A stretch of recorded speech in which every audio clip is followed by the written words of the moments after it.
ನಿಧಿ ಕೊಟ್ಟ ತಪ್ಪಿಗೆ ಆ ಒಂದು ಕುಟುಂಬ ಯಾವ ರೀತಿ ಒಂದು ಪರಿಸ್ಥಿತಿನ ಅನುಭವಿಸ್ತಾ ಇದೆಯಲ್ಲ, ಒಂದು ಗೊತ್ತಾಗುತ್ತೆ ನಮ್ಮ ಸರ್ಕಾರ ಎಷ್ಟು ಕೆಳಮಟ್ಟಕ್ಕೆ ಒಂದು ವ್ಯಕ್ತಿಯನ್ನು ಪರಿಗಣಿಸ್ತದೆ ಅಂತ.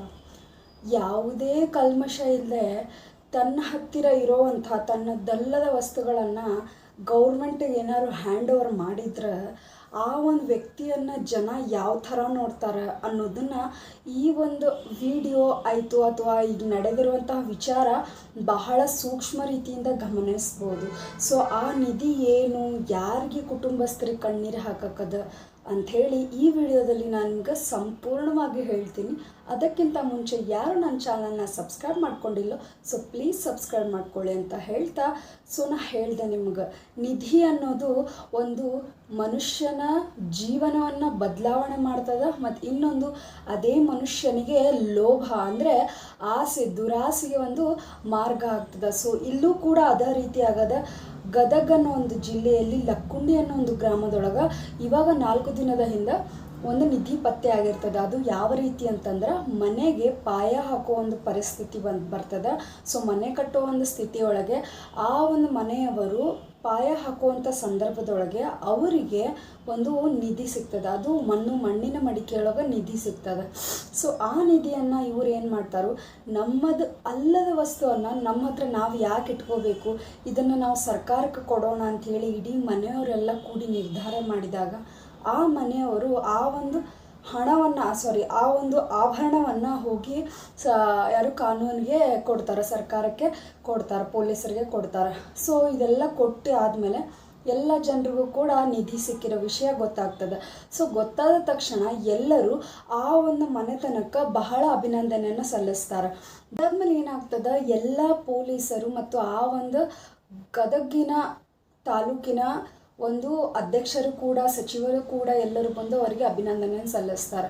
ಅದಾದಮೇಲೆ ಪೊಲೀಸರು ಅವರಿಗೆ ಅಂದರೆ ಆ ಒಂದು ಮಗನಿಗೆ ಆಮೇಲೆ ಅವರ ಅಜ್ಜಿಯವರಿಗೆ ಶಾಲನ್ನು ಹೊದಿಸಿ ಸನ್ಮಾನ ಮಾಡ್ತಾರೆ. ನೀವು ಅಂತ ಜನರು ಇದೇ ರೀತಿ ಸಿಗಬೇಕು, ಇದೇ ರೀತಿ ಇರಬೇಕು ಅಂತ ಅವ್ರಿಗೆ ಬಹಳ ಪ್ರೋತ್ಸಾಹ ಕೊಡ್ತಾರೆ.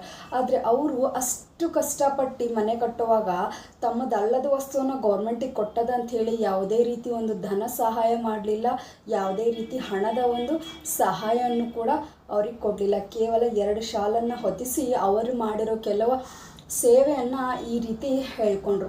ಮತ್ತು ಇದೆಲ್ಲ ಆಯಿತು. ಇದೆಲ್ಲ ಆದಮೇಲೆ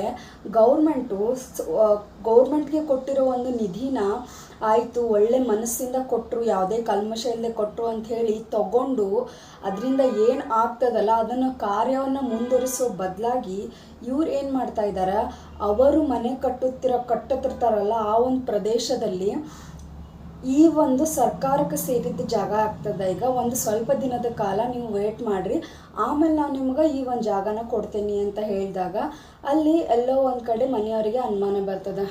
ಎಲ್ಲೋ ಒಂದು ಕಡೆ ಏನು ಗೌರ್ಮೆಂಟ್ ಅವರು ಕಬ್ಜಾ ಮಾಡಕತ್ತಾರೇನೋ, ಈ ಮನೆದ ಜಾಗನ ತೊಗೊಳಕತ್ತಾರೇನೋ ಅಂಥೇಳಿ ಅವರಿಗೆ ಅನುಮಾನ ಬರ್ತದೆ. ಸೊ ಅನುಮಾನ ಬಂದ ತಕ್ಷಣ ಆ ಅಜ್ಜಿಯವರು ಯಾಕೆ ಏನು ಅಂಥೇಳಿ ಕೇಳಿದಾಗ ಅವರು ಇಲ್ಲ, ಇದು ಸ್ವಲ್ಪ ತನಿಖೆ ಮಾಡಬೇಕಾಗದ ಅಂಥೇಳಿ ಪೊಲೀಸರು ಹೇಳ್ತಾರೆ. ಸೊ ಪೊಲೀಸರು ಹೇಳಿದ ತಕ್ಷಣ ಅಜ್ಜಿ ಗೋಳೋ ಅಂಥೇಳಿ ಅಳಕ್ಕೆ ಚಾಲೂ ಮಾಡಿಬಿಡ್ತಾಳೆ ಅಲ್ಲೇನ. ಯಾಕೆ ಅಜ್ಜಿ ಒಂದು ಸ್ವಲ್ಪ ದಿನ ವೇಟ್ ಮಾಡ ಅಂತಂದ್ರೆ ಅವ್ರೇನಂತಾರೆ, ಇಲ್ಲ ನಾವು ಮನೆ ಕಟ್ಟಕ್ಕಂತೇಳಿ ತೊಗೊಂಡಿದ್ವು, ಅಂಥ ಒಂದು ಜಾಗದೊಳಗೆ ಸಿಕ್ಕೈತಿ, ಆದರೆ ನೀವು ಈ ಜಾಗನ ನೀವು ನಂಗೆ ಬಿಟ್ಕೊಡ್ರಿ, ನನ್ನ ಕಬ್ಜಾ ಮಾಡಿರಿ ಅಂದ್ರೆ ಆಗೋದಿಲ್ಲ ಅಂಥೇಳಿ ಅಜ್ಜಿ ಖುಲ್ಲಂಖುಲ್ಲ ಹೇಳ್ತಾರೆ. ಸೊ ಈ ರೀತಿ ಮನೆಯವರು ಪೂರ್ತಿ ಕಣ್ಣೀರು ಹಾಕ್ತಾರೆ. ಅವತ್ತು ಅವಾಗ ಅವ್ರಿಗೆ ಪಶ್ಚಾತ್ತಾಪ ಆಗ್ತೈತಿ, ಏನಂತ ಯಾಕಾದ್ರೂ ಯಾಕೆ ನಾನು ನಿಧಿನ ಕೊಟ್ಟುಬಿಟ್ಟೆ ಅಂಥೇಳಿ ಅವ್ರಿಗೆ ಭಾಳ ಅಂದ್ರೆ ಭಾಳ ಪಶ್ಚಾತ್ತಾಪ ಆಗ್ತೈತಿ. ಸೊ ಎಲ್ಲ ಕೂತ್ಕೊಂಡು ವಿಚಾರ ಮಾಡಿ ಆಮೇಲೆ ಅವರು ನಿರ್ಧಾರಕ್ಕೆ ಬರ್ತಾರೆ. ಏನು ನಿರ್ಧಾರ ಅಂತಂದ್ರೆ, ಈ ಒಂದು ನಿಧಿನ ನಾನು ನಿಮಗೆ ಕೊಟ್ಟಿದ್ದು ನಮ್ಮ ಹಿರಿಯವ್ರ ಕಡೆಯಿಂದ ಬಂದಿರುವಂಥ ಉಡುಗೊರೆ ಐತೆ ನಮಗೆ, ಸೊ ನೀವು ನಮಗೆ ವಾಪಸ್ ಕೊಡ್ರಿ ಅಂಥೇಳಿ ಪೊಲೀಸರ ಮೇಲೆ ಆ ಮನೆಯವರು ಕೇಸ್ ಹಾಕ್ತಾರೆ. ಸೊ ಕೇಸ್ ಹಾಕಿದ ತಕ್ಷಣ ಆ ಪೊಲೀಸರಿಗೆ ಅದು ಒಪ್ಪಿಗೆ ಆಗಂಗಿಲ್ಲ. ಸೊ ಈಗ ಅವರು ಮೀಡಿಯಾದವ್ರ ಮುಂದೆ ಬಂದು ಏನು ಹೇಳತ್ತಾರು, ಇದು ನಮ್ಮ ಹಿರಿಯರು ನಮಗೆ ಕೊಟ್ಟಿದ್ದು, ಸೊ ನಮ್ಮ ಹಿರಿಯರು ನಮಗೆ ಕೊಟ್ಟಾರ ಅಂತಂದ್ರೆ ಅದು ನಮಗೆ ಸೇರಿದ್ದು. ಈ ಮನೆಯೊಳಗೆ ನಾವು ಹುಟ್ಟಿ ಬೆಳೆದ ಮನೆಯೊಳಗೆ ಅದು ಸಿಕ್ಕೈತಿ ಅಂದ್ರೆ ಅದು ನಮ್ಮ ಪಾಲಿಗಿದ್ದಿದ್ದು. ನಾವು ನಿಮಗೆ ಕೊಟ್ಟಿದ್ದು ಬಂಗಾರ ಐತಲ್ಲ ಅದನ್ನು ವಾಪಸ್ ಕೊಡ್ರಿ ಅಂಥೇಳಿ ಈಗ ಮನೆಯವರು ಮೀಡಿಯಾ ಮುಂದೆ ಬಂದು ಹೇಳಕತ್ತಾರೆ.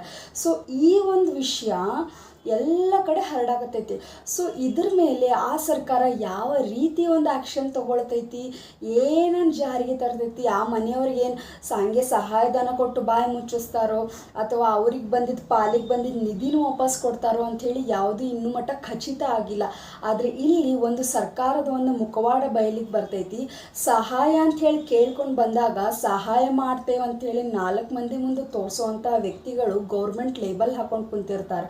ಮತ್ತು ಯಾವುದೇ ಕಲ್ಮಶ ಇಲ್ಲದೆ ಏನೇ ಒಂದು ವಸ್ತು ಸಿಕ್ಕರು ಆ ವಸ್ತುನ ಸರ್ಕಾರಕ್ಕೆ, ಕಾನೂನಿಗೆ ಅಥವಾ ಪೊಲೀಸರಿಗೂ ಕೊಟ್ಟರು ಅದನ್ನು ತಗೊಂಡು ಅವರಿಗೆ ಧನ್ಯವಾದ ಹೇಳೋ ಬದಲಿ ಅವರದೇ ವಸ್ತುವನ್ನು ಕಿತ್ಕೊಳ್ಳೋಂಥ ಪ್ರಯತ್ನ ಮಾಡ್ತಾರಂದ್ರೆ ನಮ್ಮ ಸರ್ಕಾರ ಯಾವ ಥರದ ಮಟ್ಟಿಗೆ ಹೊಂಟೈತಿ ಅಂತಂದ್ರೆ ಎಂತಹ ಬಡವರಿಗಾಯಿತು ಎಂತಹ ವ್ಯಕ್ತಿಗಳಿಗಾಯಿತು ಸರಿ ಸರ್ಕಾರ ಯಾವುದೇ ರೀತಿ ನ್ಯಾಯವನ್ನು ಒದಗಿಸಿಕೊಡೋಕ್ಕೆ ಅರ್ಹನೇ ಅಲ್ಲ. ಯಾಕ್ರಿ ಇಂಥ ಒಂದು ಪರಿಸ್ಥಿತಿಯೊಳಗೆ ಯಾರೇ ಇರಲಿ ಆ ನಿಧಿನ ಕೊಡ್ತಾ ಇರಲಿಲ್ಲ, ಅಲ್ಲೇ ಗುಪ್ತವಾಗಿಡ್ತಿದ್ರು. ಕೊಟ್ಟ ಮೇಲೂ ಇವರು ಈ ರೀತಿ ಮಾಡ್ತಿದ್ದಾರೆ ಅಂದರೆ ಎಷ್ಟು ಸಾರಿ ಇದು, ಎಷ್ಟು ವ್ಯವಸ್ಥಿತವಾಗಿ ಇರುವಂಥ ಸರ್ಕಾರದಲ್ಲೇ ನ್ಯಾಯ ಸಿಗದೆ ಇದ್ದಾಗ ಸಾಮಾನ್ಯ ಜನ ಎಲ್ಲಿ ಹೋಗಬೇಕು, ಯಾರ ಹತ್ರ ನ್ಯಾಯ ಕೇಳಬೇಕು? ಸೊ ಕೊಟ್ಟ ನಿಧಿನ ತೆಪ್ಪಗೆ ತಗೊಂಡು ಹೋದರೆ ಅಲ್ಲಿ ಅವರೇನೋ ಉಳಿತಿದ್ರು. ಆದರೆ ಈಗ ಆ ಒಂದು ಕುಟುಂಬನೇ ಕಾನೂನ ಮೇಲೆ ತಿರುಗಿ ಬಿದ್ದಾಗ ಕಾನೂನು ತನ್ನ ಕ್ರಮವನ್ನು ಕೈಗೊಳ್ಳುತ್ತದೋ ಅಥವಾ ಜನಕ್ಕೆ ಸಹಾಯ ಮಾಡ್ತದೋ ಅಥವಾ ಪ್ರಜಾಪ್ರಭುತ್ವ ರಾಜ್ಯ, ಪ್ರಜಾಪ್ರಭುತ್ವ ಸಾಮ್ರಾಜ್ಯ ಅಂತ ಹೇಳಿ ಹೇಳ್ಕೊಂಡೋದು ಪ್ರಜೆಗಳಿಗೆ ಸಹಾಯ ಮಾಡಿಲ್ಲ ಅಂತಂದರೆ ಇದು ಎಂಥ ಸರ್ಕಾರ? ಸೊ ಇಂಥದ್ದಕ್ಕೆ ಧ್ವನಿ ಎತ್ತೋ ಯಾವುದಾದ್ರೂ ಒಬ್ಬ ವ್ಯಕ್ತಿ ಆಯಿತು ಅಥವಾ ಯಾವುದಾದ್ರೂ ಒಂದು ಕಾನೂನು ಆಯಿತು ಬರಬೇಕು. ಯಾಕಂತಂದರೆ ಇವಾಗಿನ ಕಾಲದೊಳಗೆ ಯಾವುದೇ ಒಂದು ನೀತಿ ನಿಯತಿಯ ಬೆಲೆ ಇಲ್ಲ ಅನ್ನೋದು ಕೂಲಂಕುಷವಾಗಿ ಇವರು ಹೇಳಕತ್ತಾರೆ. ಸೊ ಇದರ ಬಗ್ಗೆ ನಿಮ್ಮ ಅಭಿಪ್ರಾಯ ಏನಂತ ಹೇಳ್ರಿ.